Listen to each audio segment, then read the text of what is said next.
Hey, my magicals. I just want to start off with saying I'm sorry that this didn't go out on Saturday. Every intention was set for it. On Friday afternoon, we had an unimaginable loss that has just been absolutely devastating. And so uh, Friday was just processing. Saturday, I put all the energy I had into book clients. And then Sunday, I just took to kind of recalibrate. So huge apologies. I know this full moon reading was supposed to go out on Saturday, but here's the thing, right? It was a super moon, and we are only on the 5th now. So we say normally 3 days after the actual full moon. So that means you've got today and you've got tomorrow still to work with the energy, which is why I'm putting this out today. To be very fair, I'm only getting my full moon ritual out tonight as well. I just haven't been able to get it done before this. So please just understand that it's not too late if you haven't done it already. Okay, so there's time still, and especially with the supermoon, I actually say I kind of feel like you've got until at least Wednesday, but to be safe, rather try and do something today if you can. Okay, so super full moon, first one of the year, mantis moon in the southern hemisphere, wolf moon in the northern hemisphere, and it is in Cancer. Okay, but here's the thing, right? The energy of the moon is in Cancer, but in real time, we are in the sign of Capricorn. Okay, and that means that things are need to be brought into physical reality, right? Because Capricorn is an Earth sign. So I want to just talk you through. I made a few little notes quickly. It's not going to be a normally long, like I normally do the moon readings, but I do want to just give you a little bit of an inkling so you understand. Remembering that full moons are really cool times to release, and to sow the seeds for releasing, also completing cycles, all of that energy. Right, and just setting intentions as well. I've said to you a million times, I use the lunar cycles.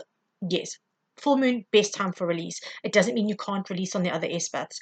It just means that it's the most powerful release period now at this time. Okay, also just a reminder. God, sorry, hold on. Sorry, hold on.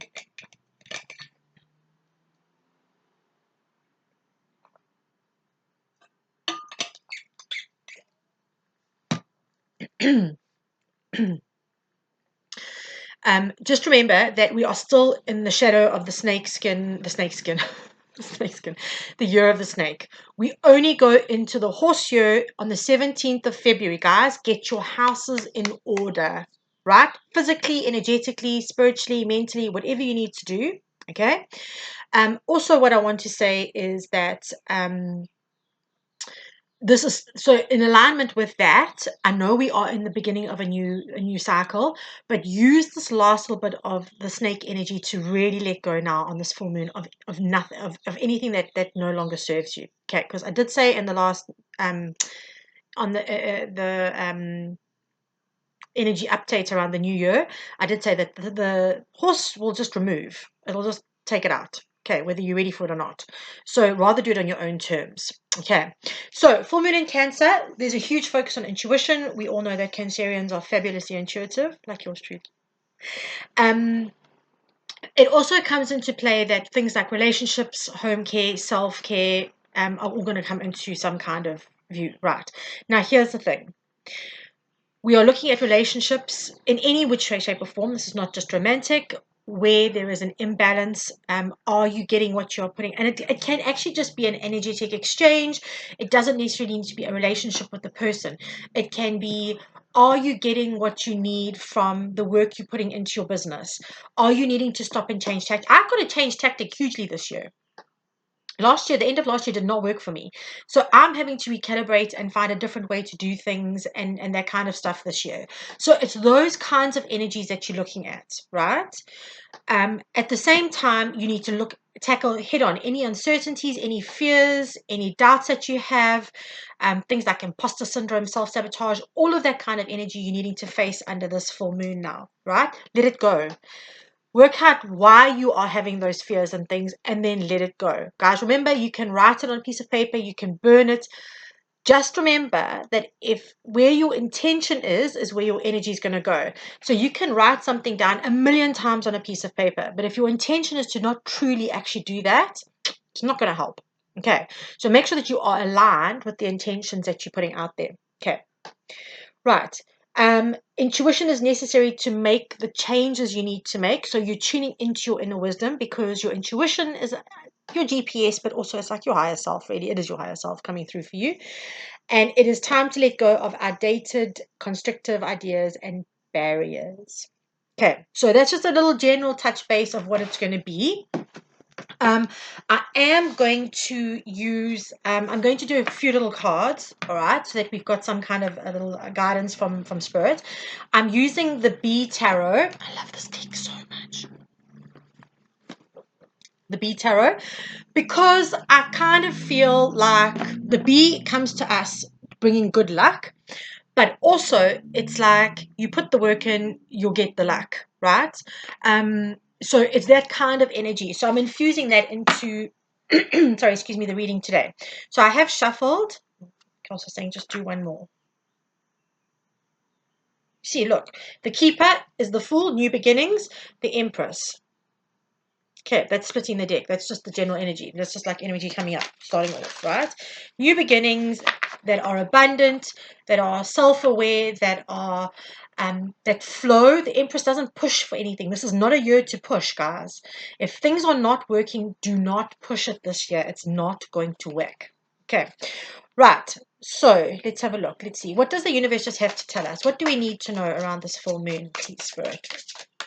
What do we need to know around this full moon, please? What guidance can you give us around this Cancer full moon, please?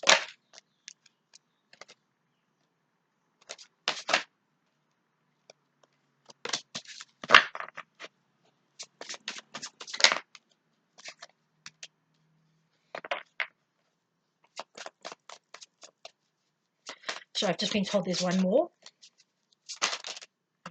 Actually, two more, but there we go. Okay, perfect. Right. First card out, Queen of Wands, know your worth. Hands down, know your worth. This is not a time to be doubting. That's exactly why they're saying let go of these old ideologies, these old constrictive ideas that we carry. Let go of what no longer serves us. We cannot take it into the next phase of our lives, right? The Fire Horse opens up a multitude of possibilities, and if you're going to be stuck in limitations, you're going to miss out on on opportunities left, right, and center this year. And the universe is saying, don't be daft. Know your worth and act accordingly. The Queen of Wands doesn't think, oh, I'm fabulous, like, and then just sits on her throne all day knowing that she's fabulous. She goes out and is fabulous, right? She's creative, she's charismatic, she's intuitive, she is innovative. That was the word I was looking for as well, right? Engage with life at a level of self-awareness and self-confidence. It is going to be hugely important that we attack. I don't want to say attack life. We kind of, the energy of attack came up because it wasn't meant to be an attack energy. It was kind of like tackle. That's probably a better way. We tackle our challenges this year, coming from a place of, I know what I want. I'm going to put the work in that I can put in, and I'm going to let the rest happen as it's meant to. Okay. But that does require you to surrender and having faith and knowing that you're worthy of it. Okay. Then we've got the Six of Cups, or the Six of Jars, which is the Six of Cups, and the Five of Pentacles. Now, yeah. Whatever hasn't worked in the past, you let go of, right? There's the spilled jar of honey, you let go of. We don't carry it with us, okay? So why I'm saying that is, this is a time to actually change how you do things, how you process things, the systems you put in place. But if we keep remembering the past in our thoughts, in our stories, I was talking to my foster sister just now, and I'm no longer engaging about last year. I'm not engaging with it verbally or mentally. So I will not discuss how the year went last year. It's a closed chapter for me. I'm putting forward that this is a lighter energy, and it really has. Although we've had a very sad beginning to our year, it's actually a great energy to be in. It's lighter, there's a softer, gentle flow to it. There doesn't feel like there's a massive rush for things. Be careful about the stories and the thought process that you are taking with you around what hasn't worked in the past. Okay, that is not a time for it. Instead, the universe is saying to you, the Two of Pentacles and the Eight of Jars, right? The Eight of Cups. Be clear on what's being left behind. Stop focusing on what hasn't worked, what should have worked, right? Just make the decision to walk. Again, that comes from a self-confidence and self-worth. If something hasn't worked, where it's been a person in your life, a job, a situation, a home space that isn't working for you, let it go. There's something better coming. But you're not going to be able to find the better coming, the 10 of Jars, the 9 of Jars, and the 10 of Jars. Because remember, walking away, he's walking towards his 9 of Cups, which is in essence wishes fulfilled. And the 10 of Cups, one up from that, is like happy, happy, happy life. Okay? But you've got to let go of what you know isn't working anymore. And stop playing into the past with it. So that's what Spirit really wants us to know about that. Okay? So, do you have some guidance for us, please, around this? Can you give us some guidance around this, please? Okay. How do we go about doing this? Can you give us some guidance, please? You're not going to believe this.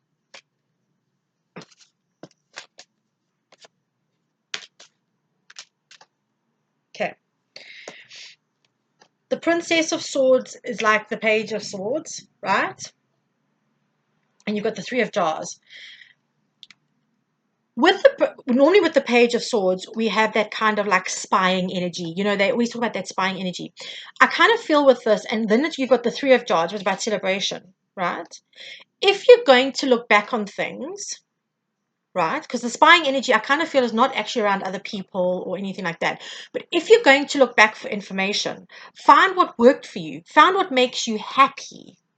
Okay, and then do that. Celebrate life. Life is awfully short. Like, I've just relearned that lesson like in a split second. Life is awfully, awfully short. So focus on the things that make you happy. Celebrate every day. So my whole thing is this year, I'm doing everything gently. I said to a friend of mine the other night, this is my nesting year. Making my home beautiful, making my garden beautiful, learning to do all of these skills. And it's not a pressure thing to learn the skills. It's a desire. It's a making my soul happy to be able to make cool, funky foods and shit like that, right? And to actually activate that part of my life that I haven't been playing into for like the last 9 years, really.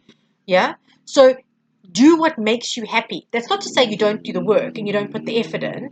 This is to say, okay, so I know that if I love cooking, it's one of my love languages. So I'm just taking this as a random example. If I get to learn how to make the jams I want to make, and if I learn how to make macarons, and if I learn how to do pavlovas and things like that, right? I know that that will fill me up. That will fill my heart space.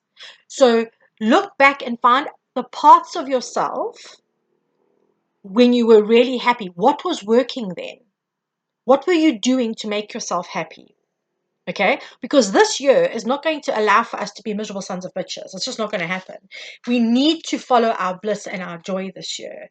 Not neglecting responsibility and not doing the work, not doing the work, but really and truly. And then you've got the Justice card. And what did I say to you about walking away from this? You go to the 9 of Cups or the 9 of Jars, and then the 10, which is life fulfilled. Justice. Okay? With this one, it shows a bee stinging, but it's probably because they swatted the bee. So then you've got the 10 of Jars. Life fulfilled. So what you put in is what you are going to get out. And that is a frequency thing, guys. This year is going to be a lot more about frequency than it is about effort. So yes, again, I reiterate, you can't sit back and go, oh, I really want my business to hit 50K a month and then not do any work. It's not going to happen. But your frequency, oh, look at the 10 of Cups jumping. The 10 of Cups is eager to arrive, let me tell you. It just committed harikiri. The Justice is saying, if you do the work, with integrity, right? Integrity and good intention, and your frequency that you're putting out is there in alignment. That's a very important word. Thank you, Kelso. In alignment with what you're doing, you get the happy life this year. After all the work we've been through, after all of the healing we've done, after all of the shadow work, which we're all grateful for because it takes us to the places we need to be, as hard as it is at the time, right? What you put in is what you are going to get out. And again, I reiterate, this year is a lot of frequency energy. It's very much about managing our frequency, which is why I've said to you for the last 2 or 3 videos, no rushing this time. Plan, put your steps in place. Yes, you may not get what you want instantly, but the long-term reward is going to be huge. So play your cards right. Don't be rushing things because you're impatient. Don't be triggered. Like this is a perfect example, justice. Don't be triggered by an annoyance so that you act as you have a reaction instead of a response. You react and you're going to get stung. You respond and you're going to get what you want. Okay, so this full moon is going to be a really powerful one for us to recalibrate and look at the systems we need to put in place for this year. And I do mean systems, guys. I do mean it in the sense that how we approach things, how we do things has to be different this year. We're in a new chapter, a new era. Remember what I've been saying to you. The Pisces, the Neptune alignments and all that have the transitions and all that have happened will never happen in our lifetime again. They will never happen in a lifetime again. So it's important that we pay attention to how we are putting our energy out into the world at the moment. Okay, so I'm sending you so much love. If you guys haven't done your full moon thing, do not stress. Do it tonight. Intention is everything. It's a super moon. I reckon you have got until about Wednesday, but I'm going to say at best, don't leave it until Wednesday. I would say do tonight if possible, or latest tomorrow. Okay, I'm definitely doing mine tonight though. But I'm sending you guys so much love. Love you all madly. I hope that you guys have an absolutely brilliant day. There are going to be some videos coming out this week. Unfortunately, I'm so sorry, but Friday afternoon was just a curveball that we weren't expecting. So, but we're back on track, and the first one going out will be the Kalima, where we do our clearing energy. Okay, so I have tuned in, and I've said, look, is it still relevant if it's the end of the year is come and gone, and they're saying yes, because it's actually quite a good thing to do now, especially around the full moon, but also before the 17th of February when we have the fire horse. So I'll get that out this week so we can get that sorted. Okay, so guys, sending you big loves, and I will touch base with you soon. Biggest of loves.